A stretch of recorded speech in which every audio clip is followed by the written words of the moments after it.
Perfect. stuff Yeah. like that. So yeah, when I introduce you, just give a brief explanation. A brief. Can one of you help me? Nope.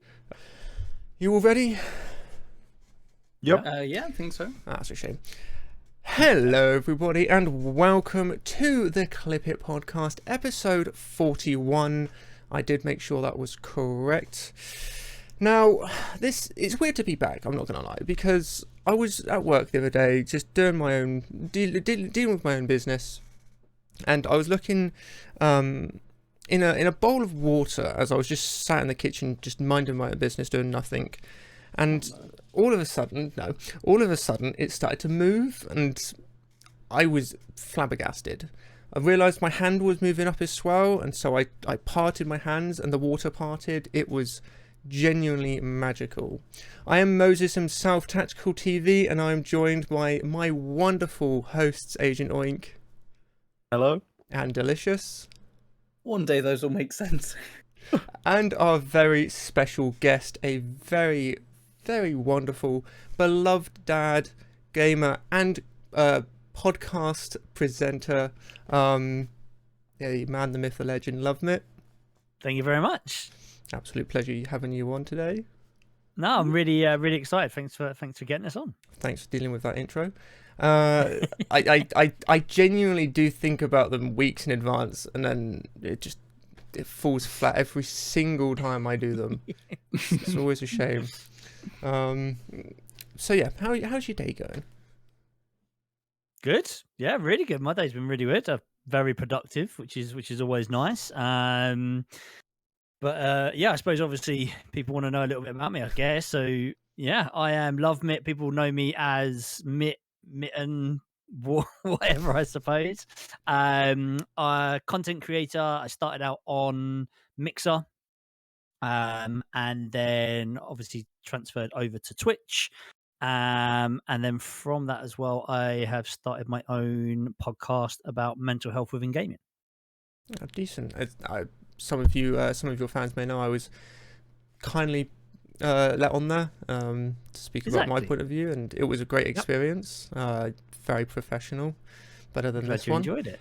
I know it was genuinely a lot of fun, and you started to put your podcasts on Spotify recently.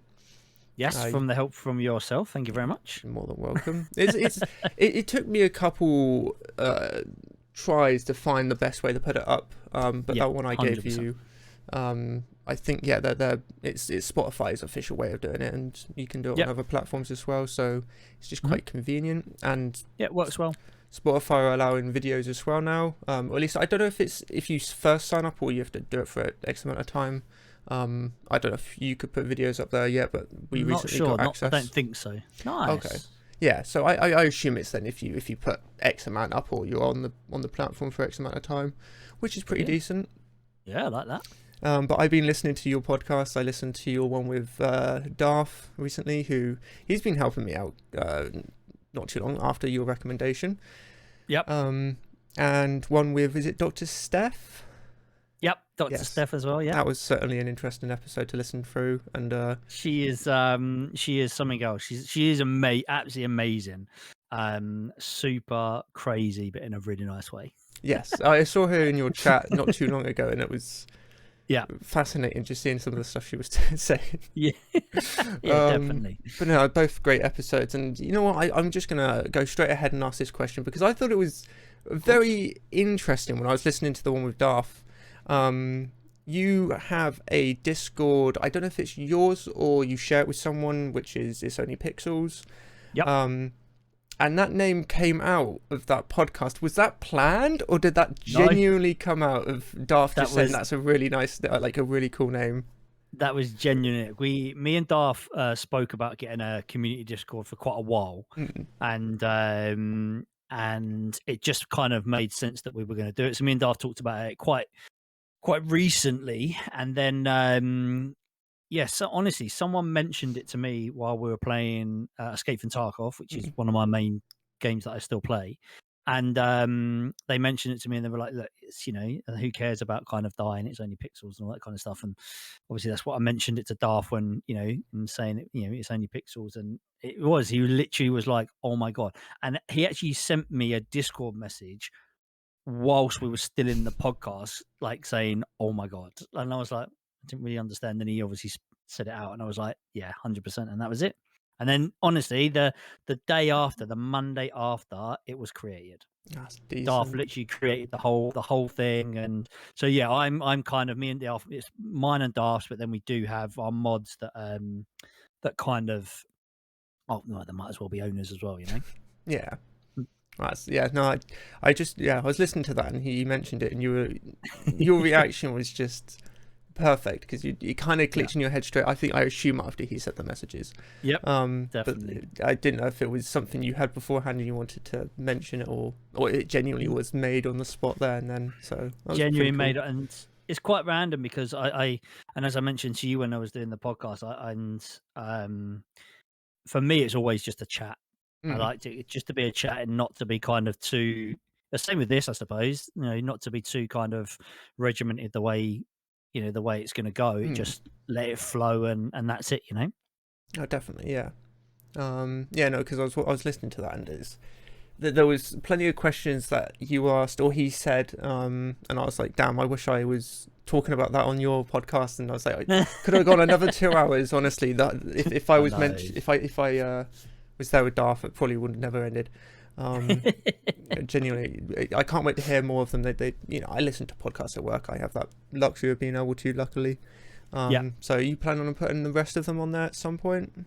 Yeah, so they're all going to go on. I actually put one. Ideal. I put the third episode up today. It's just been having time to kind of get round and do them all, as well as doing the podcast every week, because there's still a weekly thing. So which is good, but it's it's quite tough. Yeah, no, definitely.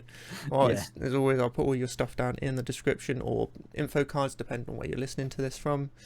Now, I think it's time we should get these two involved, because they're not here to look pretty. Well, thank God for that. You're welcome. So, did you two have any questions you wanted to ask? I'll start that off by that. That was a great question. Yeah, I'm going to drop us right in it. Okay. What did you expect? I don't know, to be honest. There you go. So I have a question in case if he doesn't, I'll give you some time to think and keep delaying this as long as I can so you've got more time. What made you want to start doing, because as far as I understood from, I think I only saw the one with Charles so far, what made you want to do the podcasts about the mental health? So I struggled with mental health I've struggled for quite a few years, and I fully admit I had a proper breakdown, panic attack, the whole shebang, and literally I remember it to this day. I was driving along and the woman cut me up, and as she cut me up, I just kind of now I know it was a panic attack. At the time, I didn't really know what it was. And I don't remember pretty much the whole of my day at work. And then when I got home and the missus was like, how was your day? I just broke down into tears. That was it. And then the day after, I went to the doctors, and obviously they explained that kind of what they think was happening to me, and that was that. And I felt, I just, and anyone that's kind of gone through any mental health kind of issues, I felt awful and I felt really alone. And ever since I kind of started talking about it to just friends and family, and then now I talk about it on my stream all the time, and mental health, and I'm always very open about it, and especially being open about it as a male, I think is even more important. I had it in my head that I wanted to do something similar to a podcast for a long time, and it kind of just came out. And I spoke to Darth about it quite often, and he said, well, just do it. I'll be your first guest if you want. I was like, okay. And then all of a sudden I was like, well, do you know what? Let's just do it. And then that was it. And Darth was the first one. And then it kind of flowed ever since then. And people have really kind of got behind it. And it's really nice. It's really nice. And so, yeah, that's my reasoning for it. I just don't want people to ever be alone or think that they're going through through it by themselves, or it's not just happening to you. There's millions of people that's happening to. So yeah. That's a pretty damn good reason as reasons to, I think. Awesome. I've Thank you realised very a much. minor mistake of actually listening to your podcast, and that's I know more about you, so I feel like I don't need to ask these questions. Yeah. That's a big Oh. problem. Because you were talking about that on Steph's episode, Dr. Steph's episode, I think. I think you went into no, I think you mentioned it on your first episode. Actually, you went into detail. I of what mentioned it with happened. Darths, and then I brought it up a couple of times for different people. Yeah. I will give both of I'll give Agent Link and Delicious some context, a little bit of context. Darth, as you probably both don't know, is the one helping me with the merch. Yeah. I would love to talk to him at some point about it, so I might have to get him on the podcast. You But should definitely get him on. Definitely. for you two, that's who Darth is. Yeah. Sorry. Whoa, merch, you say? Merch, yeah. I'm not going to say much more on that because it's still in the works. Yeah. But yes, no, he's been an absolute legend, very helpful, very kind, wonderful human being from watching his streams and seeing him on your podcast. Yep. And he's hardworking, doing the podcast. I first met him More than hard work. through you doing the tournament, and that Yep. that must have been some hard work preparation wise, but even just doing the whole tournament, streaming it, getting everybody in and all that, just so much maintenance, and I want to do it. I don't know why, but I want to do it. So the tournament's good. Yeah, and I think that's why they kind of are doing the tournament slightly kind of less, but the league's more. So they've started doing the league, which is just a genius idea. Oh, definitely. But he honestly, you'll get him on because he fascinates me still, because he does everything, and I mean, like, it literally seems like he's got all the time in the world, and I don't know how he does it. Like, seriously, I don't know how he does it. Like, sending me pictures this morning of him playing golf, and I'm like, what? Like, and yesterday he was like doing something else, and he's just so busy all the time. It's fascinating. Yeah, definitely. no, we'll definitely have to get him on one day. Now, we've given Agent Oink about 5 minutes of airtime to think about a question. You can tell these are professionally planned. So we're a lot less organised, aren't we, on this podcast compared to... Yeah, that's because this podcast is just having a chat. Yours is a specific, or not specific, but it's a topic that you go off and then you have a tangent from. And you always have that main one. Well, this is just, let's have a chat. And if there's nothing to chat about, which is not very rare, especially if we have a guest on, because you've got lots to talk about or lots to say. We'll just talk about the latest in gaming, which typically most weeks is nothing. Like, I remember you tried to get some gaming news in there, mainly mental health related, in your beginning bit, and you do find some interesting stuff. I think I can't remember my one. Damn, I feel bad now. But was it because there wasn't anything on that one? Probably. Maybe. Honest, every week it's ridiculous. I still try and do it every week, and gaming news itself is tough, but gaming news with any mental health kind of side to it is kind of non-existent. And I've actually I've tried to actually reach out to some esports companies to like get their kind of news on mental health and things, and none of them have come back, and I'm guessing they probably don't have any anything in place, I suppose. I don't know, but that's a good point. Yeah. Maybe it's just they don't want to talk about it. If there is bad mental health stuff, I don't think they want to out themselves on it. No, that's very true. Oh damn, because I don't want to put them on the spot, but Agent Oink would probably know something related to that quite well. Not even if it's like recent, but we've definitely spoken about it in the past, in the esports world, because it can be, well, it's like any sport, it's extremely mentally straining, especially if you're losing constantly, or if you've got higher ups that want you to perform to a certain level. So much you can only do as a human being. Yeah, of course. Especially as in with regards to, I mean, they have people come in to give them hand exercises and hand massages, and especially the teams that live in houses together and things like Mm. that. Like it's insane, and there is a lot. And again, I know a content creator who is a TikToker. Is that the right word? I don't know, I something think like so, that. yeah. Yeah, and she lived in a house for a little while, and she said it was horrendous. Her mental health literally was awful, so she left. So it is. It must be so hard. I guess there's a sort of certain level you feel like you have to perform to, Yeah. because if you're in a house of full-on content creators, like we kind of spoke about it on your podcast, that we both feel. I don't more. I remember mentioning. I think you mentioned it as well. You kind of feel like you want to one up yourself, but sometimes you want to one up others, and like you want to say, well, my content's on the same level as X or even better. Yep. And you do that as a could be self-esteem for some people, or just you're trying to up a level mentally for yourself to try and get to a point where you can say I'm as good as this content creator. So I couldn't imagine how much more elevated that is in the same household as those sort of people you're definitely with, and also you're living with them every day, so you have to deal with that sort of shit. Yes, exactly. Very much so. So yeah, no, we thought. I've definitely thought about living in a content house, but I don't know if I could. Mainly money wise, living in the UK not fun. Living anywhere, to be honest, not fun. House, I'm only 20, but 22, and looking for a house these days just seems like it's never going to happen, unfortunately. It was ridiculous. When I moved up to Scotland, it was we were looking for a house, and it was just crazy, literally crazy. I heard Scotland wasn't the worst, but from what you're, it's not. But everywhere's just gone mad. And then here in Scotland, they do offers over. So they give you the price of the house, and then everyone goes offers over, and then also as well, it's all sealed bids. So you never know.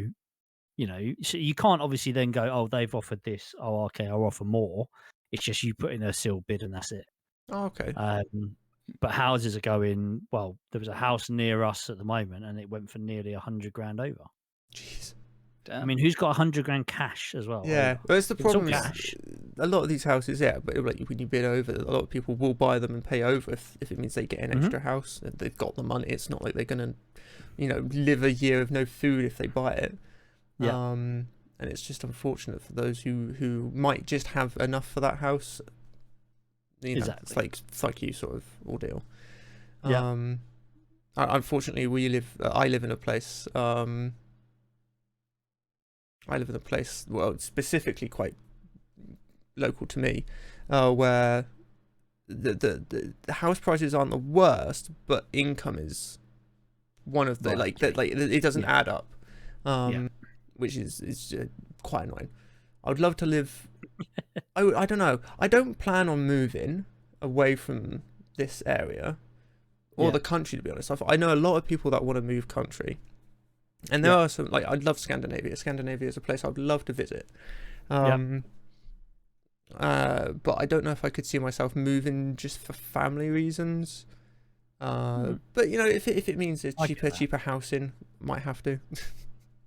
The thing is, it's one of them things, isn't it? I always say, everyone says that grass is never greener. And I, because I lived in Italy for 10 years. And living there was amazing, but again, it was kind of, we had to move every 6 months because we did winters and then summers. Okay. So we'd go live on Lake Garda for the summer, and in the winter we'd be off in the mountains, snowboarding and skiing, and so every 6 months you'd be moving just to kind of keep work. And it was great to start off with, but then after a while you're like, I don't want to move. Every 6 months was just rough, having to then get up and try and find a different apartment. And we were lucky in the winter, we always stayed in the same place and it was fine.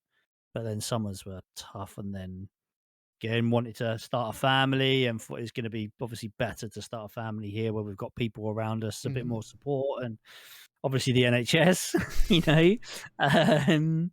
So we came back, and that was that. But we still think we'd want to live abroad at some point.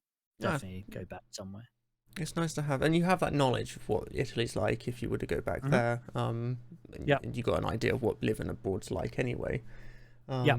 So that's always a bonus. That's decent. That's good to hear.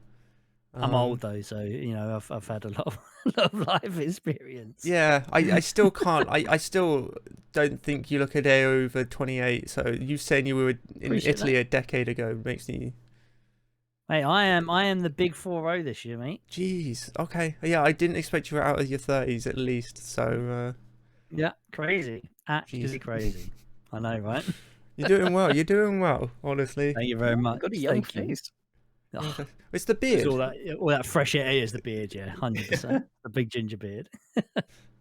That's a Twitch name right there. I'm sure someone's got that already, but Big ginger beard. Yeah. There's loads of people with ginger in their Switch names just Oh, because of yeah. like beards and that. Yeah. Mm. I say that. The reason I say that is I do follow someone called Gingerbeard. Just subconsciously already knew that.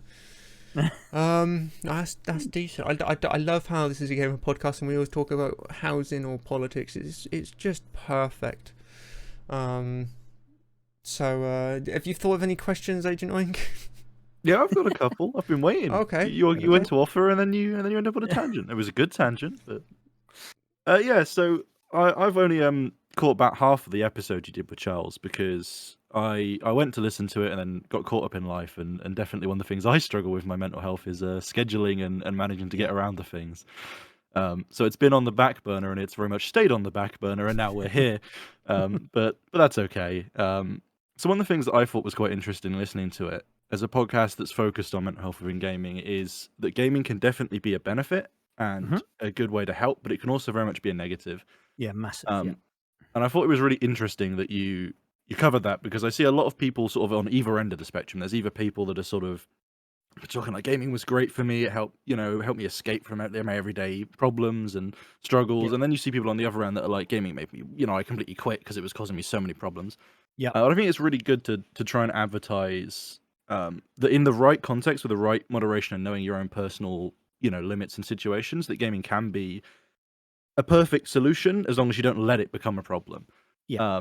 So in that regard, I was just wondering. Obviously, I know that you've talked about this all on the podcast, and I have say to anyone listening, check out the links and do go along.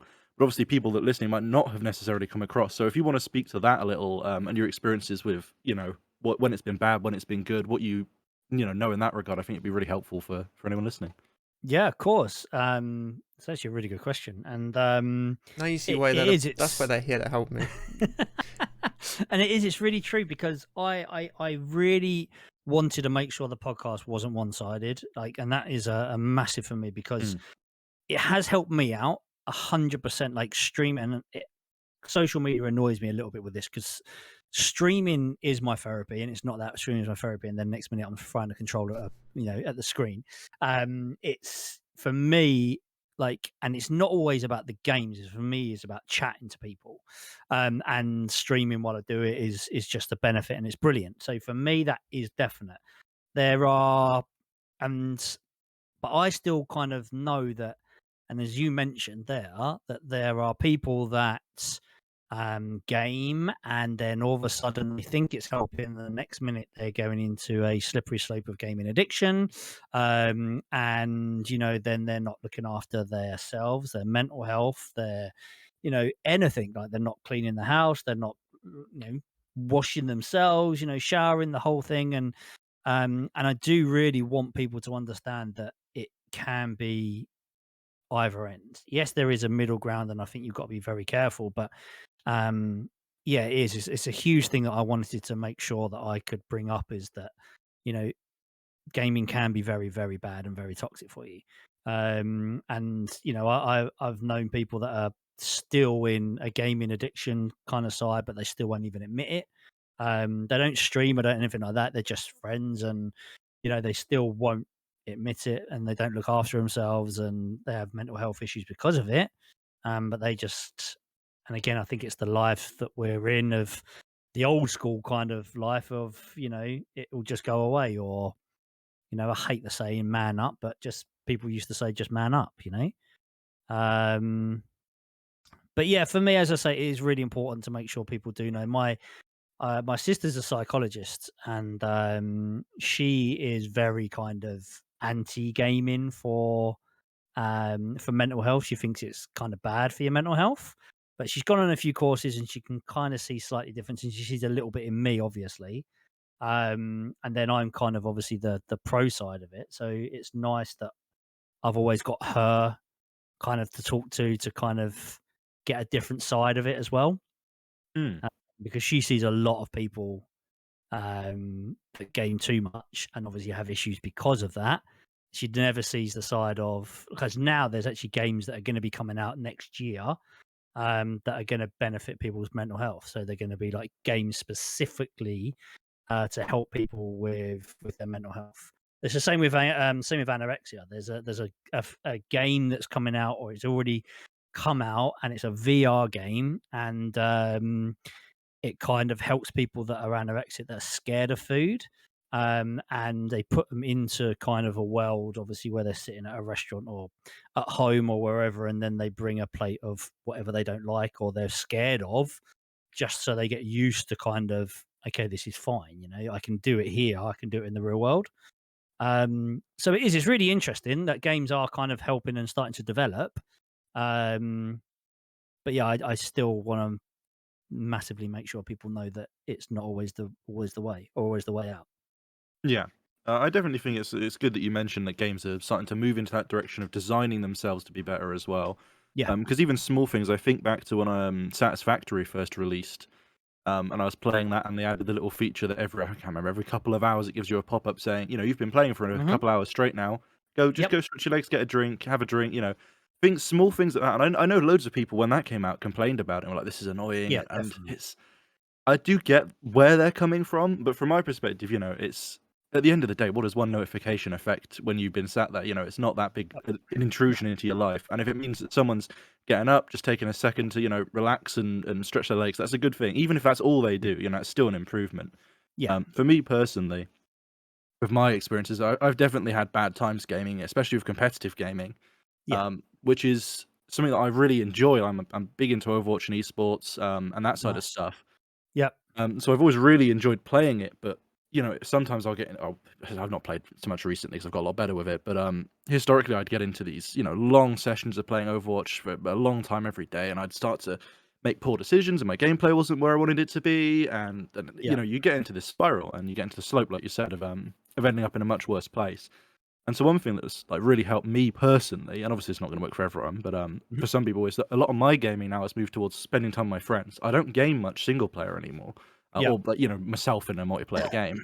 Most of the time I spent gaming is with these guys here, and for me, Yeah. I think that's been a huge thing, especially as you get less time as you get older and stuff as well. Yeah. As we'll all know.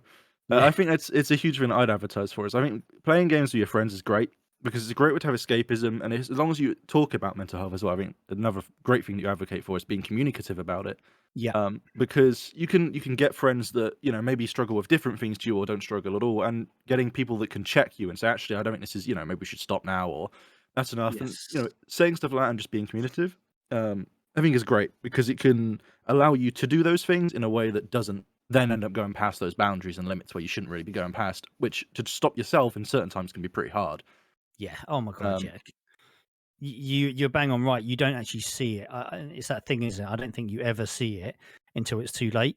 Where, as you say, with friends kind of looking out for you and people, and this is why I always kind of say, with Discord channels as well. I think Discord has been one of the best tools for kind of people, especially over the pandemic, for people to kind of stay in touch and contact, because again, via a text message or an email or something like that, if I'm in a really bad mood and you send me a message, I could take that in the worst way possible when you're not meaning that. Whereas if we're on a chat now, I can tell by the tone of your voice, I can see by Charles's face expressions. Do you know what I mean? You've got Mhm. the tools there to use. Yes, there are a lot of Discord servers out there that are toxic, and there are toxic people. Don't get me wrong, but I think the tool's amazing, and it's been brilliant. I think for people's mental health over the last 2 years for the pandemic, for more than ever, really. I think you both hit that perfectly, actually. And to kind of add on to what you were saying, Agent Ike, is like having friends is, I know gaming, especially multiplayer, already has that social side to it, but just having your friends there, you've got that safety net of knowing who you're with. So if something does go wrong, you can always you've always got them to help you or to bring you down back onto land. And you were saying about like satisfactory. I genuinely thought you were going to go into the can't say the word, so I'm just going to say take away spiders mode. Arachnophobia. There we go. But you talking about the notifications, I think like even small things, you mentioned Overwatch, I think small things like in Overwatch you can turn the clock on, so you can constantly have an idea of what the time is, so I've been gaming for an hour, let's say. You can visually see that. You don't have to alt tab up, which is just extra steps, which humans being naturally lazy, we don't want to do that. So just even small things like having the clock on the game somewhere visible or something like that, I think is just a small subconscious way of being able to keep yourself aware of what you're doing, or if you've been doing it for too long. Because I think we've all, especially when we were younger, had moments. I think my generation, hit it worst when back in the PlayStation 3, Xbox 360 days, where you'll be playing games. You come home from school, you're playing Call of Duty, you clock off, and you're like, oh crap, it's 1 a.m. Because you just completely lose track of time. Unfortunately, that's what happened. So yeah, I think that's perfect. Actually, I get what you mean. Having a notification, what just stops people. Like, people are going to get used to it.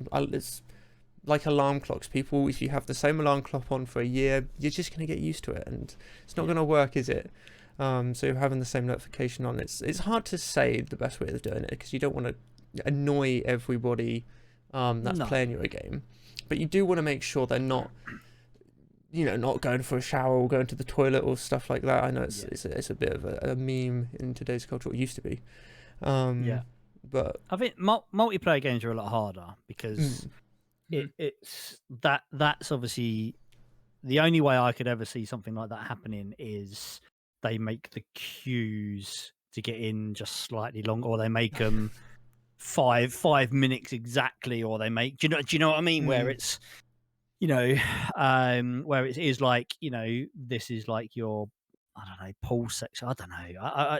It's something along those lines. And again, everyone will be fuming because you want to get into a game as quickly as possible. But in a year's time, would anyone actually know any different? Yeah, probably not. But it's I know what you mean, because it's like playing. The biggest difference I can tell you from my experience, because I used to be very much into Counter-Strike going back a couple of years. If I wanted to play a game of Counter-Strike, I knew a game would take me about an hour. So if I don't have an hour in hand, I'm not going to play a competitive game. However, if you're going to just go in a game of Battlefield or Siege, you kind of know how long they're going to take anyway, because they're set rounds for X amount of time. X amount of rounds. But if you want to just play Call of Duty or Battlefield or whatnot, where you're playing game over game, there's no necessary end to it, you can easily get lost and not think about how long you've been playing it for, or how long I will be playing it for. So I think it depends on what game you're playing and what sort of aim, I guess, you're playing it for as well. If you're going in to unlock something, you're going to obviously put more time and effort into it because you want to get it. If you're just going in to play casually, you might do a couple of rounds, go on board, and then there you go, you're finished.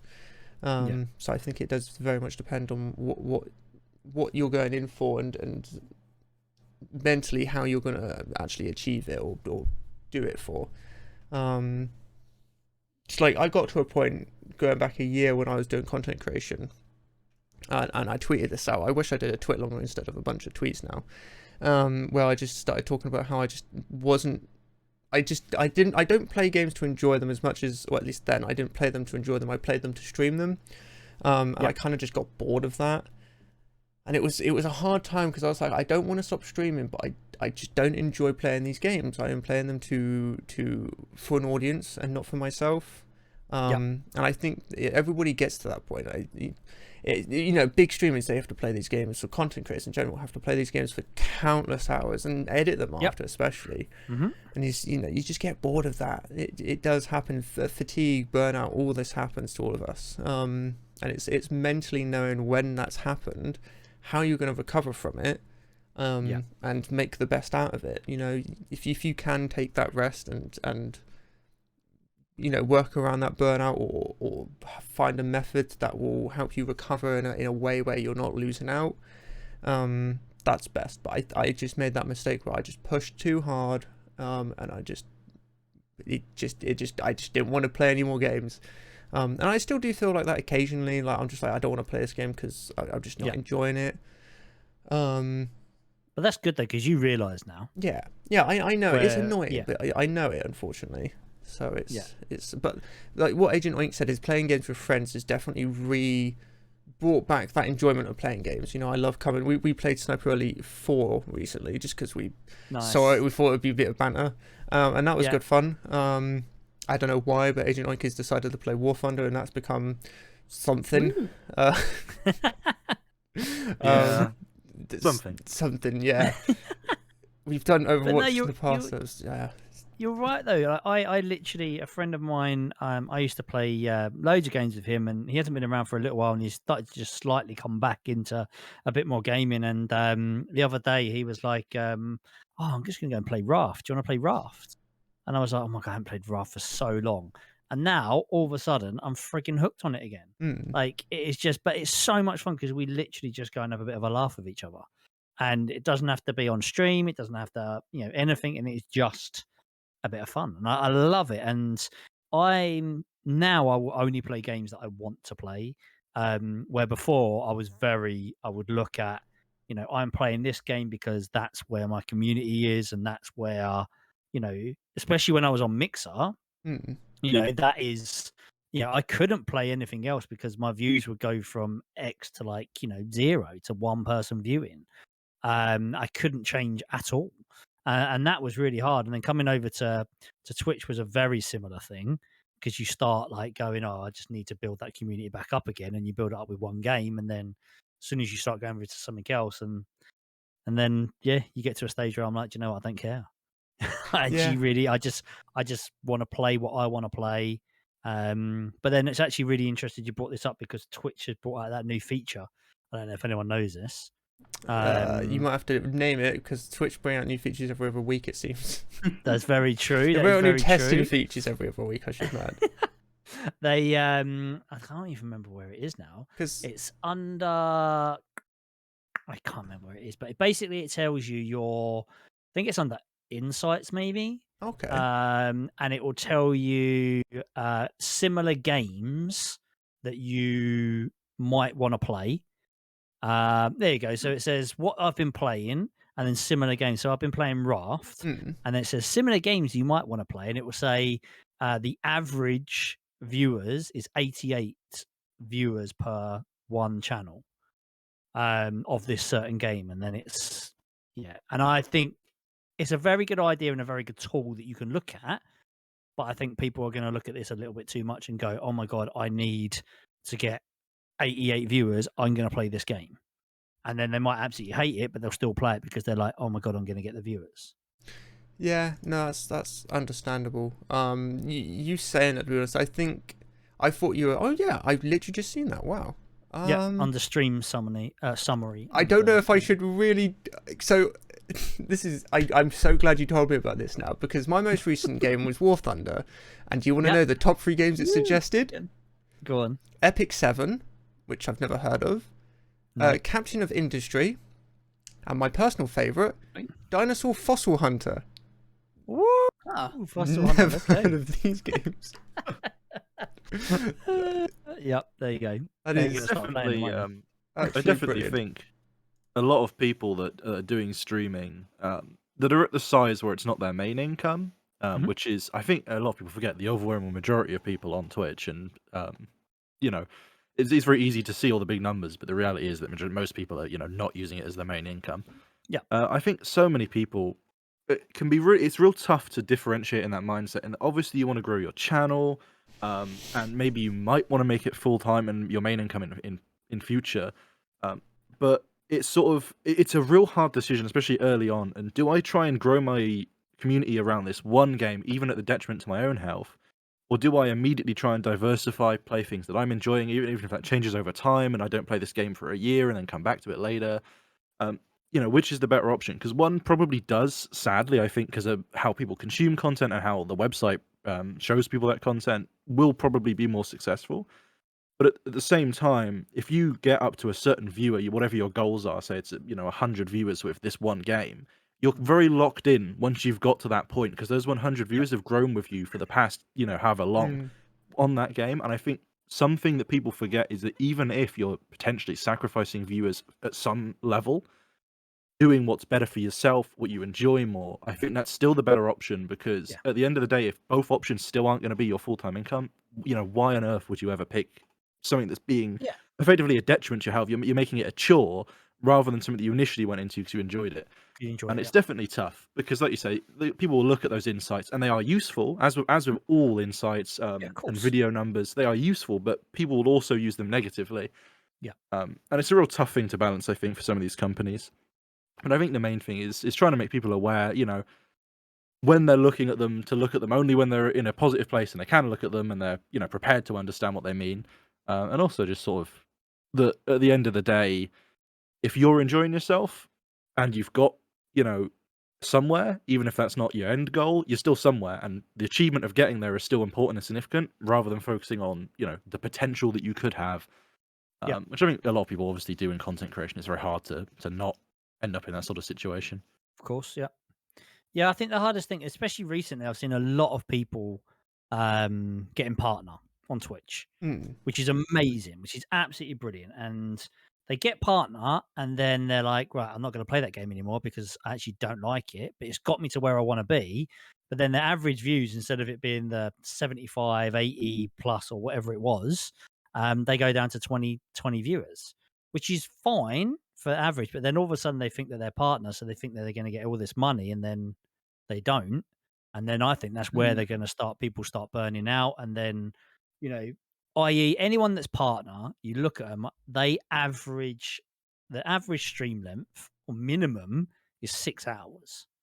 So if you're doing a 6-hour stream, and then you need to go and do a 2-hour YouTube video edit of that stream, and all your shorts and all your TikToks and all, it's probably longer than that. It's probably going to be 4 hours. You're doing 10 hours a day. 10 hours a day of work. And I think it's crazy. People, and then they go and do it all again the next day, and I think the burnouts are huge. Yeah. Absolutely. They absolutely are. I think, again, like you say, especially from someone, if you're consuming content, it's very easy to not realize how much time and effort goes into making it. Because to watch a stream, someone's edited down a video onto their channel, and you watch a half-an-hour video, which is long for modern day YouTube. I've only spent half an hour of my time watching that, but that could have been a 6. Yes. Oh. You saying that, I'll just carry on this, because I was literally about to say what after. Oh, are they back? You back? I am. I think my internet has been having troubles this whole time. Though I've been having a little bit, but sorry about that. Don't worry. Yeah, what I was sort of getting at, I think, is that I'd like to see a lot more advocacy towards people that consume content, and getting into that understanding that for me personally, it's always been interesting, because I've never consumed content from any creator for the game that they're playing. I've always been someone that gravitates more towards the individual. And sadly, I do think that seems to be in the minority. A lot of people tend to watch a streamer for the game, which has always been at odds with my own tastes, but, it is a reality of it. But I think at the end of the day, there's going to be people that are sort of 50-50. They might go either way. And I think trying to advocate for everyone's health online in content creation towards people watching people for the creator, I think is a good thing.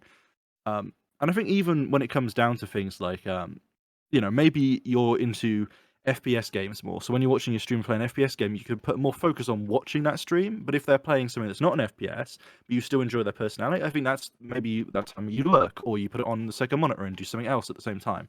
And I think sort of encouraging that sort of behavior with regards to streaming, and creators themselves trying to do their best to encourage people that they're still welcome if they're lurking and stuff like that, I think is a good thing. Because otherwise, like you say, you end up in this big thing where you've grown on one game, you get to partner, and then that drop could be demotivating. And you might not, you say, any situation, you can't even always understand why this has happened. And the way your human brain processes things is, certainly not optimal for the reality that we live in. So I think that's, it's tough, because it's hard to balance for the companies. Obviously, they're out to make a profit, and it's hard to balance for the streamers themselves.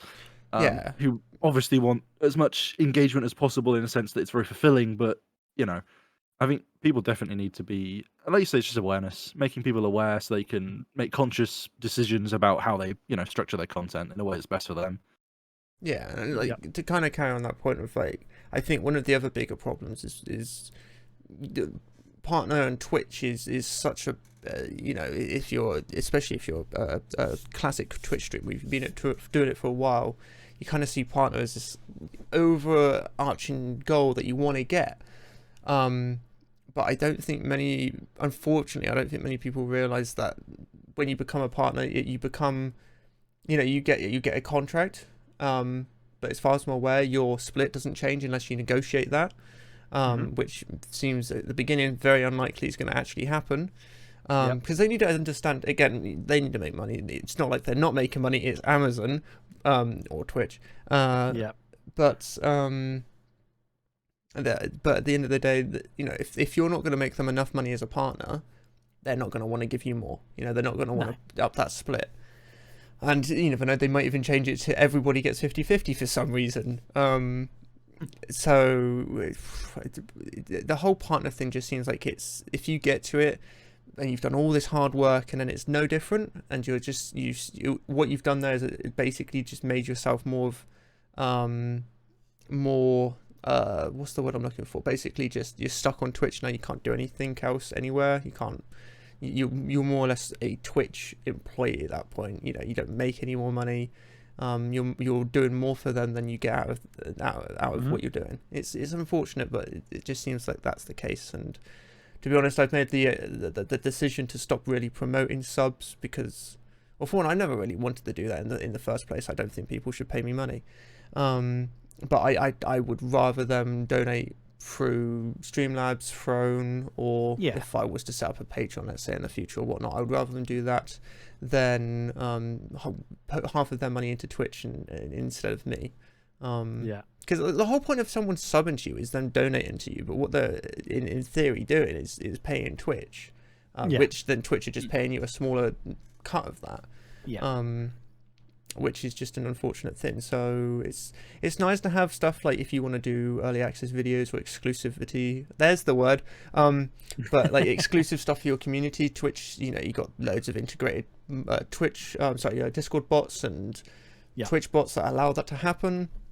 But then, looking into it, you can do the same thing on Patreon. It's just sending someone over to a different website is a lot harder, especially as a small content creator, because nobody really wants to do that.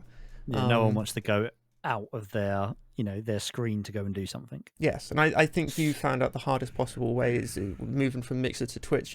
Moving a following from one place to another, especially after the website's gone down, is extremely hard. And unfortunately, if you're a small to medium content creator like yourself, it's brutal. I couldn't have imagined being on the platform when I was and having to deal with that. It was insane. It really was, like, totally insane. I mean, I think I jumped ship about a week before it kind of went under. But I still had my mixer on my mixer. My mixer was live 24 hours a day, like 7 days a week, and it was literally just had my Twitch channel name on it. That was it. Don't blame you. To try and get everyone over. I was like, well, I'm just going to run it. But it was annoying because I was probably about a month off on Mixer becoming Mixer partner. So that was rough. Or having the amount to to apply go for it, and then obviously coming to Twitch, which was, I mean, Twitch was actually really good at the beginning. I think because everyone jumped over, everyone was trying to help each other out, and I actually made a fit in like the 7 days, which is great. And then it kind of went off a little bit, then went on, and then all of a sudden, then I had to take 5 months off, and that's always rough, and then kind of coming back, and so it's, I think everyone's journeys are so different, but I think the hardest thing with Twitch, I don't see another company that can do what they're doing. Like, I think we had this conversation on the podcast. Like, I think with YouTube, like, I love YouTube. I think it's brilliant, but I hate YouTube for anything live. I think it's awful. I agree with an Agent Oink more or less shaped my views on YouTube as a streaming platform. Is they, especially now, they're getting better. You know, they've recently just introduced course. gift memberships, which is wonderful. You know, what YouTube do is copy Twitch, but take the good features. Yeah, yep. But Definitely. I will always agree with Adrian Oink that YouTube just has a shit chat implementation. 100%. Yep. Like, it's just no way, it's leaps and bounds away from Twitch, and that's why I think it was you who told me that is it LoveMitt uses Twitch chat as much as possible, is trying to like develop an app where you can use both of them. Like, he streams on YouTube, doesn't he? Oh, really? He signed a YouTube deal, and basically, I presume this was negotiating the deal because you're talking to a streamer the size of Ludwig. There's no way it wouldn't come up, I don't think. Yeah. He developed an app that sort of basically was like its own chat system that would like mirror the messages in Twitch chat and in YouTube. So it was sort of like a three-way chat, and the emotes worked, and then like an extension that would work in YouTube chats. The emotes would work across all three chats, and if you were subbed on one or a member on YouTube, you'd get all the emotes in the other. To try and bridge that sort of, you know, you've got the community they're going to stick to Twitch chat, and I thought that was interesting, but also a very privileged position to have the opportunity to do that. Obviously, being someone his sort of size. I mean, even to, you know, any small streamer to get their community to, you know, get onto an app alone, a third party thing would be tough. But yeah, for me, I like, you know, I want YouTube to be more successful in streaming because I mean, any competition for Twitch is better. I mean, and no one is against that. But they do make some interesting decisions. And I think it's a shame because, like, one of the problems I think we always have about the chat is that bots on YouTube are still a huge problem. The comments on big channels are still just riddled with, you know, DM me on WhatsApp and I'll do a giveaway and all this stuff. And I think that's the reason why the chat is so lacking in features, like, is my personal belief, because I think if they expand features of chat, add DMing, add like the ability to properly view user profiles, to properly have all that integration that Twitch has, I think you'd end up with a huge problem because the site isn't secure in terms of the user base. And Twitch absolutely has problems with that, with hate raids and stuff as well, but it's less a prevalent a problem in chat, whereas in comments and on YouTube, it's a huge issue. Yeah. I watch the Overwatch League like every week at the moment. It's back on now, and they signed a deal with YouTube a couple of years ago, and I've been streaming on YouTube since. And YouTube has some great benefits in video. The bitrate and video quality on YouTube is better than Twitch by quite a large mile, just because YouTube and Google and even Amazon aren't on the scale of Google in terms of video platform. You know, YouTube has all of these servers all around the world. They can absolutely handle video, you know, an astronomical mile better than Twitch can in theory. But I think that like Twitch is always going to win out in terms of those other non-video features. And I really want to see YouTube try and push to be better in that way, better in discoverability, have a better front-facing platform to people to get watching live streams. Because still, you know, when the Overwatch League is live, there is no way for me to like even tell that they're live really from my homepage. Yeah. You know, YouTube wouldn't suggest them to me because like you don't want to watch the live stream. Go watch this engagement content. Yeah. And one sort of awkward stipulation is I have to use a different account for that because of how their sort of reward system works, which is beneficial to me because then it means the only subscription I have on that account is that one channel. And then it means it's the only thing that does get shown to me, luckily enough. Yeah. But, you know, I think there's so much more that YouTube could do. It's such a shame in some senses. I agree. The worst thing with YouTube, and you've spoken about this, Agent Oink, sorry, was I was watching someone on YouTube Live, someone I follow, for the first time ever, and I noticed someone in chat, and I was like, "Oh, they look interesting." I went to click on their name. You can't do that. Can't click on that. Just infuriated the hell out of me. That's weird.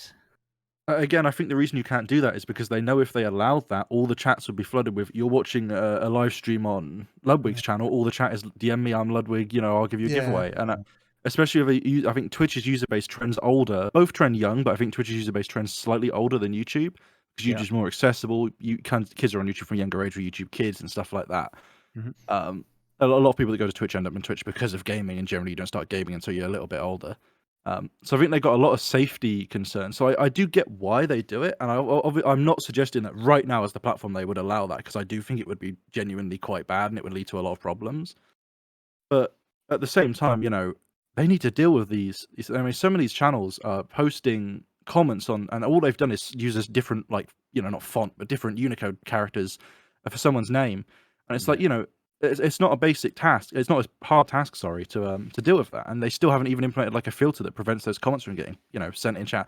They haven't just, you know, blocked the words WhatsApp or giveaway in comments. You know, even if they did that and made it so YouTubers had to leave giveaways in descriptions and stuff, I think that wouldn't even be. It would be a pretty harsh sort of fix. But you know, there's so many annoying things with YouTube where they don't seem to want to push development. which I don't really understand because for a platform their size, if they put the numbers to it, I think they could overtake Twitch, given 5 years if they put their mind to it. But they don't seem interested for some reason, which I'm not really sure why. But I who think they knows what just goes on. seem content with just making the money they're making. Mm. They don't actually have realistically, they don't have to do anything at all. Like the platform's been going for so long, and it is still the place I go to watch any footage, like anything really. Like, yeah, obviously I watch Twitch for live stuff, but anything else, it's always you know, I'll Google that and I'll go straight onto YouTube. Or how do I do that? How do I put up this shelf that I've just bought? Oh, I'll go to YouTube. Or how do I? It's always So really, it's one of them things. I don't think they have to. For everyone, for the gaming community, it would be the most amazing thing ever if they kind of pulled their finger out and was like, do you know what? As you say, we'll take 5 years. We'll give it a massive go. I think they'd smash it, but something, something's stopping them, and I think it's just they're content and they just don't need to, which is a shame. For all we know, they might be, and they just don't want to do it. They Yeah, release it, true. waiting for Twitch to True. die, and then they'll be like, "Hey, guess what we've got?" And then just Yeah. absolutely. I mean, I definitely, I don't know how corporate controlled YouTube is. How much influence like the developers and that have over the sort of corps that make the decisions. Because I know with like Twitch, when there was that hacking and they did the leak of a load of Twitch source code, they also had some financial documents, and Twitch that confirmed that Twitch to this day still isn't profitable. It's still losing money independent. Obviously, Amazon's making plenty of money, but it as its own subsidiary, it's still losing money. So I imagine from that perspective, trying to convince some of the upper people in Google, hey, look, we want to do this. They were looking, well, why? They are making money over there. So even if we had feature parity with them, we had user base parity with them, if subscriptions were the same, like we still wouldn't be making money. So I think in that sense, it could be hard to convince. Yeah. And obviously, then that's they are a company at the end of the day. For me, obviously, I'd rather they did that and were losing money, but it's hard to convince them of that. So I think it's tough, isn't it? Because they're sort of in that situation where at the moment they can cut back as much as possible, don't have to do as much as possible, and they're making a fairly sizable income as it is. Yeah. Now I've noticed, Delicious, you've been very quiet. Are you all right? Yeah, I'm still here. I'm glad you're still here. Would you like to ask anything, say anything, on the matter? Damn. Okay, pulling me out. Sorry, I just seen something. Carry on. Yeah, that was an interesting. Teaser free game that nobody here gives a shit about. Oh, right. Yeah, I think that answers everything. Yeah. I don't know. Like, as someone, obviously, when I last did YouTube streaming, it was years ago now. And I guess, sort of, though, as an extremely small content creator at that time, it was just like doing it for specifically the people who I thought would watch it would be people who were already subscribed to me, and it was the people in the communities that I was doing it for. Because I was closely involved with the community, I think, homebrew. At this time, it probably would have been mostly. I did some DCS, but that was mainly for my own enjoyment. But the homebrew streams, for example, I was doing for the community more than anything. So I guess my point of view sort of comes from that in that case, it was just easier for everyone, mainly myself, to be fair, just to get set up on a platform I'm already on and just get going. And I don't think on one. How do I put? I think I'm small enough that I've tried streaming on Twitch just a couple of times and it's not gone well, mainly due to internet when I've tried to. It's very well timed, it seems. I'm too small to notice a difference when using either of them. That's So fair. I think that's fair. I think with YouTube, I still think the discoverability for anyone new is really rough. Where Twitch is a little bit better. Personally, I think you'll get seen. Again, it all depends on the games you play, I suppose. But Absolutely, yeah. I think you'll get seen a little bit more on Twitch than you would. I mean, if I went over to YouTube and I just started straight off the bat and started playing, I don't know, Tarkov or something. I mean, I don't think I'd ever get seen if I didn't tell anyone I was there. I wouldn't get seen. Yeah, I think that YouTube has a higher high for discoverability. I think if you did something that tripped the algorithm, even if it was VOD content that you're uploading to the channel that you also live stream from, I think that has, potential higher upper bound. But I think, like you say, at the smaller end, if someone's starting new on Twitch, Twitch doesn't have they've got like to try and suggest people on front page, but aside from those which are very unreliable anyway, Yeah. people can at least still go to somewhere and just see a list of streams on Twitch. You still can't even really do that on YouTube, and you could Google Escape from Tarkov streams, and I guarantee you the top 5 results would be Escape from Tarkov videos. They wouldn't be streams.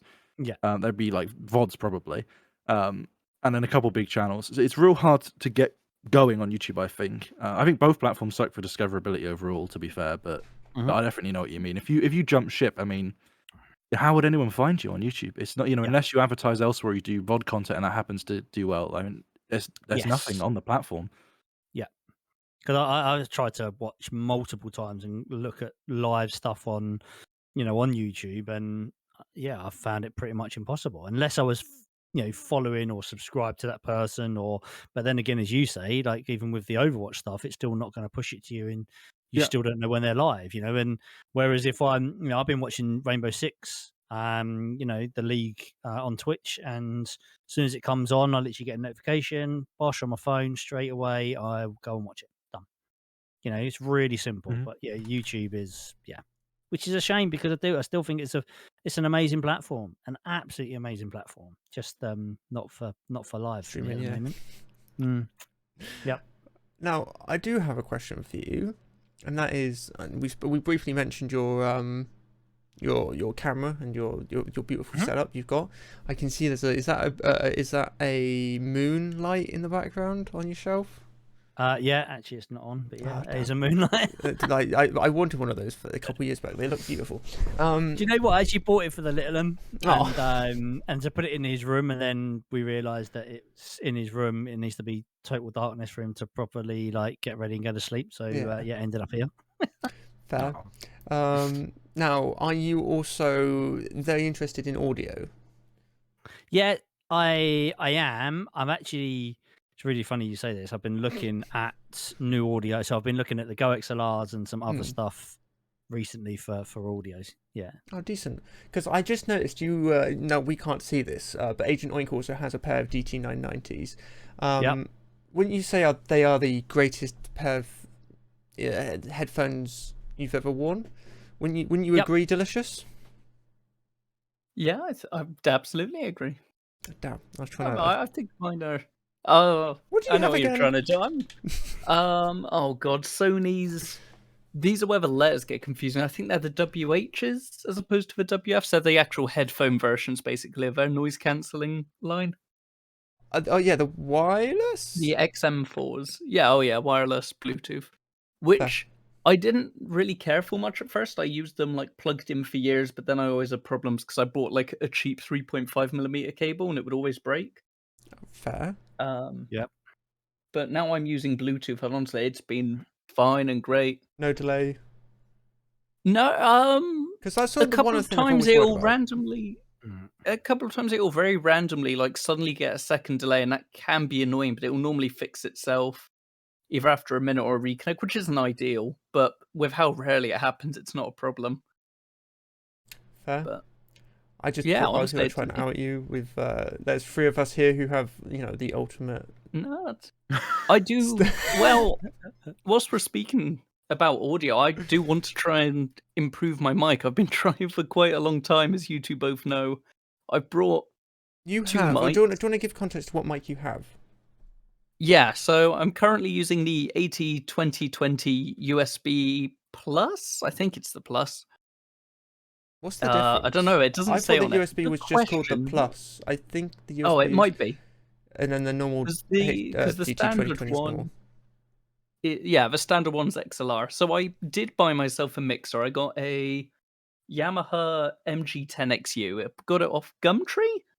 Not a place I'd normally recommend buying things off, but I was getting desperate. By the way, Yamaha, the bike manufacturer and piano manufacturer? Yes. Okay. Yeah, absolutely. What don't they make? Yeah, true. Well, yeah, true. it's great. So I bought a lav mic and I still want to do this. I want to be able to move around more. I love the idea of I wiggle in my chair a lot. So when I sit back, you've heard it on this podcast as well. I know you will have. When I sit back, I definitely sound more distant or the quality drops off. Yeah. And I kind of still want to go for lav mic. My new idea is just to take the desk clamp and just clamp it to my chair's arm, honestly, at this point. But I did try buying a couple of lav mics. The first one I bought, what was the issue with it? Didn't work. Yeah, that it didn't. Something weird with how it was taking 'cause it required phantom power. It would basically like take it fine for a second and then just start fading out, which was a very weird problem. Yeah. Well, like Sent an it somewhere to auto get fader. it fixed. Yeah, sure. Why not? That's a term. That's a word. It took them many, many months to fix it, and in the end, they basically strapped a 9-volt battery to it. And it also didn't sound quite as good. So I guess when they soldered something, perhaps I'd lost a bit of quality there. So that was a bit of a shame. Bought another lav mic, and this one's worked okay. I did actually get it fully calibrated a couple of weeks ago now, and I was going to go over to it. I'm trying to think. I had some problems with it sounding more muffled. The few times it's weird. Like I tried it in Audacity and it was fine. The second I joined Discord, it just became like muffled, and I couldn't see why. You realise you meant And to put it so on I the just got outside. but I just got frustrated and sort of gave up with it. And I'm looking at it now, and it's I don't know. I want to do something. I think you've mentioned it before, but the idea of strapping the boom arm to your chair just sounds fantastic. The only downside would be when you get in and out.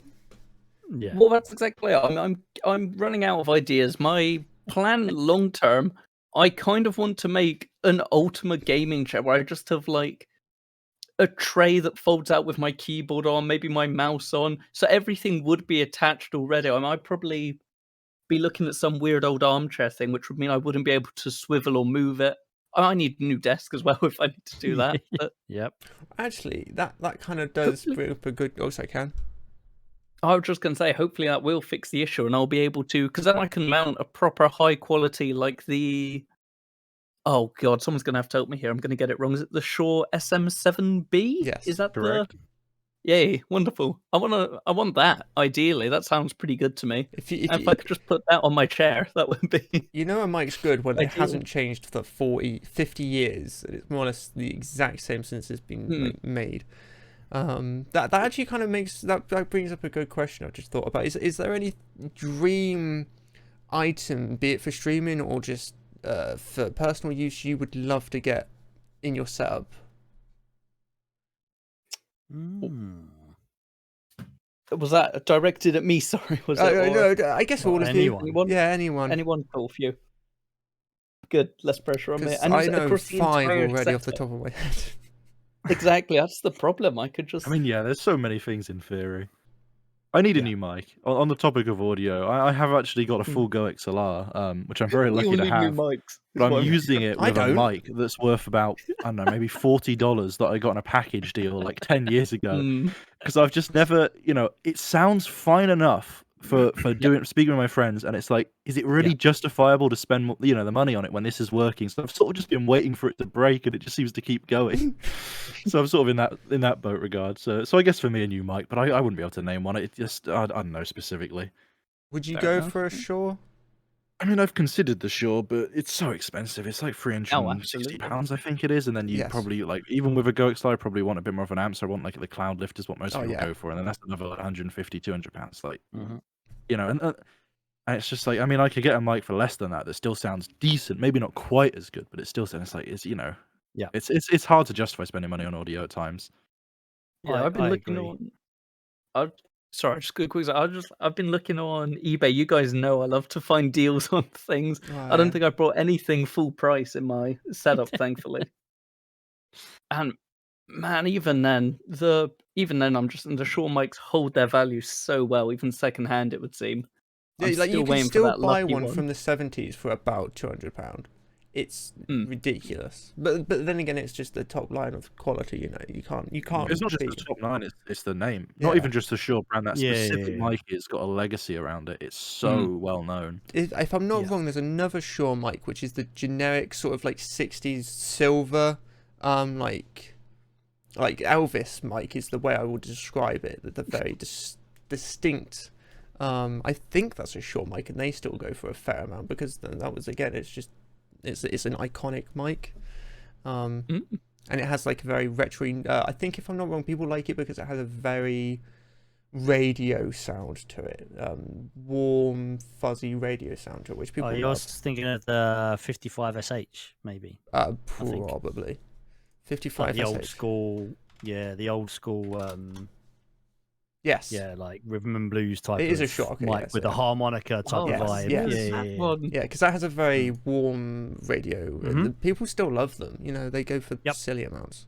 Yeah. I love seeing streamers with them. It's just funny. Yeah, I think for me, like mic wise, I mean, my audio has been up and down for like ever, and it's one of the. I'm the same. I don't want to spend money on it. Like I'd love to, but there's other things that I kind of would want. Like this works, This is just a Blue Yeti Pro, like so it's fine. But then I would love to go crazy and do all the other stuff. I mean, I personally, stuff that I would like at the moment is probably more regards to like another Stream Deck, but for editing. So Okay. as in a Like a real loop kind deck? of touch, kind of, Sort of yeah. vibe. So I saw one the other day and I can't remember what it was called now. But it had like a massive touch screen on it. It Is it the had loads of Media other one? kind of stuff. No, maybe. Let's have a look. Because I've seen a couple. I know what you mean. Yeah. I can't even think now. But yeah, so something like that would be really handy. And yeah, go XLR. I need a new monitor. My second monitor is 100%. Well, it takes like 5 to 10 minutes to warm If up. you get a chance, is it that? Let's have a look. So my second monitor dies. Oh. So it takes time to warm up, which is crazy. It's not that, but I did see that. Okay. But Yeah. the only issue with this one, I've heard loads of reviews, and they're not brilliant. No. Yeah. Which is kind of really frustrating. Because this would have been really handy. But yeah, something along those lines would be amazing. But yeah, second monitor, because mine, as I say, takes 10 minutes. Like it's a black screen for 10 minutes. I have to keep turning it on and off until it decides it wants to come on. So I'm looking at a main monitor, and then my main monitor would then be my second monitor. Oh, that's okay. probably the new stuff at the moment. So It's funny you say that. I just upgraded my main monitor yesterday. oh, did you? Yeah, my What second did you monitor's get? fucked. I went for an MSI Optics 27 3G. Wait, let me find the actual name. But it's a 27-inch 1440p, 165 hertz. Decent price. I think it's like £250. I wanted to move to 1440 hertz. I'm not gonna lie. Mainly for YouTube, because I want to upload higher, or the bit rate for 1080p on YouTube, or not the bit rate, but the quality for fast-paced games on YouTube is shockingly bad when you watch any 1080p video, especially I've noticed on my ones. So I thought I'll just upgrade to 1440p. I can record at that, and that's a good excuse to upgrade to a nice monitor. And it's been fantastic. As in the curved one, is it? No, it's a flat one. I don't know if I could go for a curved. I feel like it'd be a case of I'd have to have it in person, see it in person before I make that decision to go to curved. Because I've heard some people like them, some people don't. It's personal preference, isn't it? It is the MSI Optics G273QF. Got half the alphabet in that one. Yeah. That's honestly the problem with monitors nowadays. What are you running now? Do you have any idea what you want to upgrade your main monitor to? I'm not sure. I'm kind of very similar to you. I want to go for something. I mean, my main monitor at the moment is 165 hertz, which is great. But I've been looking at kind of getting something with maybe G-Sync. But the issue is G-Sync doesn't actually work with anything properly yet. Like they say it does, Yeah. but then it's like loads. When you look at the reviews, it's like, well, it kind of does and it doesn't, and I'm just like, ugh, do I hold off or do I actually just get one? Like, you know, because I like the monitor what you've got is something that I've looked at a lot. Yeah. Yeah, it's G-Sync compatible. And It works out the box from what yes, I've read. I've never tried yeah, any G-Sync games. yeah, exactly. So, but yeah, see, something like that would be great. I was really tempted to go curved, and I'm not sure. Again, I've heard similar things. People hate it or they love it, and that type of thing. So, yeah, it's better to go with what you know. I Yeah, that's sometimes fair. think. It was like my biggest difference. I went from a Yeah. 24 to 27 inch, and I didn't realize how much of a difference Okay. that actually is. Yep. So that's pretty pog. And now I've kind of got into Delicious's sort of vibe of I kind of want a 32 inch now. I'm not gonna get I a want 32 bigger inch, than 32 inch. I but still want bigger than 32. I kind of I want. don't think I could game on it. I don't think I could game on a 30 because I looked at 32 and I just again the reviews are kind of like because I'm actually quite close to my monitors. Oh Like, yeah. fair enough. and I think if especially for streaming wise, if I was there watching them playing a game a little bit further away and you know chilling out, I think a 32 inch would be amazing. But yeah, for streaming and kind of sitting this close with all my lights and That's all that, fair. I don't think it would be. Yeah, not. It's a Yeah, shame because I think I'd I- want to, but yeah, Would you I'm the prefer same. I sit too close. would I you couldn't do prefer it. QHD or 4K? probably QHD, Fair. Are you running QHD at the moment or just HD? just HD. Okay.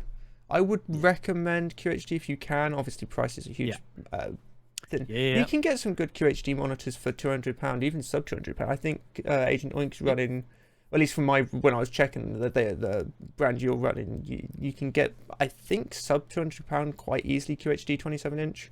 Obviously, you're going to be lacking hertz rates at that point. I can't remember specifically in my research what sort of if you're looking for 144 or anything around that number. I genuinely can't remember, but you can get some really good ones. It's more preference. I was so close to getting another BenQ because I've been running BenQ for most of my life. The monitor I upgraded from was the first monitor I ever got. It's 6 years old, so giving that to my girlfriend and she can suffer with that now.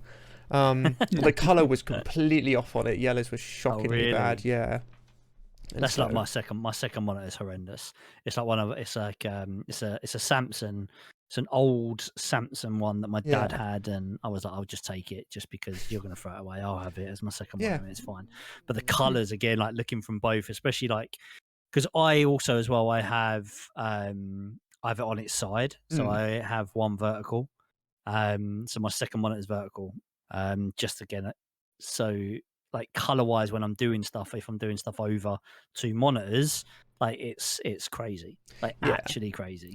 Something I'm looking forward to finally having a nice monitor with good colors is like yourself. I do some graphic work, logo work, and that exactly. caused some issue recently as I was doing logos for someone, and they're like, I want it this color, and I'm like, this is the color it is. This is the color, but it was my monitor just being fucky. Do you know what? I did exactly the same, and basically what someone sent me a picture, and I color dropped the picture. Like exactly the same, literally took it off the picture and I sent it to them and they were like, no, it's the wrong color. And I'm like, okay, fine. What do you want? And they're like, a bit more gold or a bit more. And I'm like, okay, you know, it just happens. Yeah, exactly. That's the problem. Yeah, everybody's screen bit on their phone or whatnot. It's going to be slightly different. You know, everybody's got different you never standards, know if the person you're sending it to has got a great color accuracy. Yeah. Or a phone, especially phones can have quite varying degrees in color, and I know a lot of phones have got like saturation increasing, like turned on settings by default out of the box and stuff like that. It's tough. Color's hard. Everyone's seeing color differently just because the monitors are displaying it differently. Really. Yep. Definitely. That's why when I used to do screen printing years ago, we used to use Pantone colors, and that was it. So everyone is in exactly the same. You get like a Pantone color, and that is the color. There is no variant. There's no anything. That is the color you're getting, and that's it. Job done. Decent. Now, I do have a quick question I was meaning to ask earlier. Now, I'll put it in the way I'm going to word it, but I don't mean it in any rude way. Is that an overpriced light in the background? An overpriced, a LifeX, yeah. Oh, okay. An overpriced. Oh, life hacks are all right. They're actually one of the, for me. They're cheaper. I'm from the Elgato guy here as well. Like, What do you mean? what do you mean? What do I mean? Oh yeah, 5 times the cost. For what? Elgato. Yeah, I've got one of their capture cards and a Stream Deck, which you guys bought for me. That is True. You will concede That is that. very true. Just like a call you an Elgato guy. Yeah, the light definitely. Yeah, it's amazing though. I'm not gonna, and I've got a Philips Hue as well. They're the 2 main lights that I run. There is loads of other lights that I kind of want to get. Oh, Again, it's the money, isn't it? As always, I I would want to do Philips Hue out in my garden as well. I'd like the whole setup, as in, because all my lights are smart lights, even downstairs. Like, it's just easy. Just it's that thing, isn't it? I'm lazy. I'm like, my dad got some Google, of Amazon, those. turn this light on, and it's just done. It's simple. He got some of those LEDs, and he just loves playing around with them. It's just amusing seeing my dad just happily just play around on his phone with the lights. They are nice though. I mean, like They really they're are. expensive, but like you say, in the garden, I imagine that'd be lovely. Having that Well, ambience.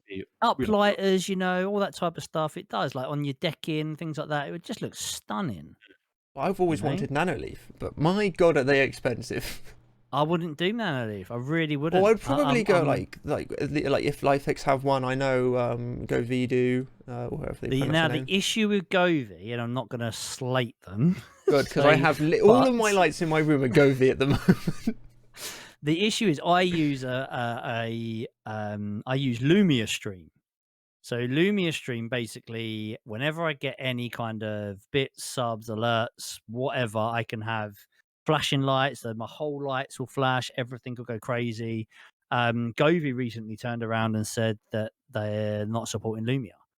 And it's because they don't want to send data that quick or something like that. So obviously Lumia kind of, if someone did like I don't know, someone sent a message and they changed the lights to pink, and then 2 seconds later they want to change the green, like that can happen. But with Govee, they won't let that happen anymore. So then they're like, no. Oh. So I'm guessing they're going to bring out their own app, but then it's sad because then it will just be Govee, and because mine, as I say, Lumia works with all my lights, all different brands. Yeah, not I just- helped a friend out with he just bought some like very generic dimmable double white like RGB strips. Yep. And we wanted to set up that, and they came with like I can't remember what brand they were specifically. It was one of the mass produced, different brands slapped on it a million times. Yeah. Controller boxes, and we were using a software called OpenHab, a bit similar. There's also Home Assistant, I think. Mhm. And you can use both of those to integrate them all into one. My God, some different brands are horrible to get integrated into that. And then you can go and flash the controller yourself if you're willing to solder up to the circuit board and put your own firmware on it. And it's like, it becomes such a task sometimes, I think, with lighting. And it's like, is it worth spending that little bit extra? I don't think you have to go to the top end, but just sometimes getting something that at least works, like you say, with whatever software you want to use it with is such a benefit from the get-go. I massively agree. The only issue is with some of them, like my Philips Hue, I really like. I just don't think it's bright enough, and it's tiny for the price. I think it was like 80 quid or something for a light that's 30 centimeters long, and it's not really all that. And where LifeX, I think, they're brilliant. I think I love the fact, the same with like obviously Govee and Nanoleafs, that you can just keep connecting it. Can put another connector on it and just keep connecting it and going in different directions, and it's quite cool. Decent. I have to look into LifeX again. I remember them. They were cheaper, but they weren't. They're still not So cheap. I think that so I think that may have been 170 maybe. 170 for that light. Maybe. Ooh. Yeah, exactly. Pretty. But again, that was the missus. The missus. Oh, so you decided can't to buy it. blame. We Again, can't blame that's- you. And she was supposed to put that was supposed to go in the little one's room as well, and then again that came in here. Noticing a pattern start to form. Yeah, I know, right? Exactly. Do you just like hint like, we should get this for the little one, and then you just get it in your room and in the end? 100%. Yeah, A graphics definitely. card just We by should the get the bed. list- Like, oh, he doesn't appreciate it. That's a Lego kit. We should get this. It's only one. You should get the Death Star, and literally just put it in the back corner. It'd be fine. brilliant. It's a good idea. But then it's annoying because on the back shelf I've got loads of old like retro games and that, and he comes in, tottles in, and throws them all off the shelf, and I'm like, oh my god. Just don't put any No, valuable items. I know, like on the bottom shelves. Yeah, exactly. that. Anyway, He hasn't found all my old Pokemon cards yet, so that's a good thing. got any good ones? Ooh, only a matter of time. I'm not sure. Some okay ones, Okay. not brilliant. Yeah, Fair. some okay ones. Yeah. Right. Well, I think we should start wrapping this up a bit. Any last things anybody would like to mention or quickly talk about? Good. This is not a meeting. You don't have to, stay silent. Final notes. I don't know. It's been an absolute pleasure today. Thank you very much for coming on. I really appreciate it. Thanks for inviting us. It's it's nice to sit on the other side. Yeah, no, I said the same thing to you when I went on yours. Yeah, It's definitely. weird being not having to ask questions, even though I don't tend to. I have these two for that. But no, what we normally do at the end is we ask if you've got anything you want to promote or shout out, and then we'll call it a night.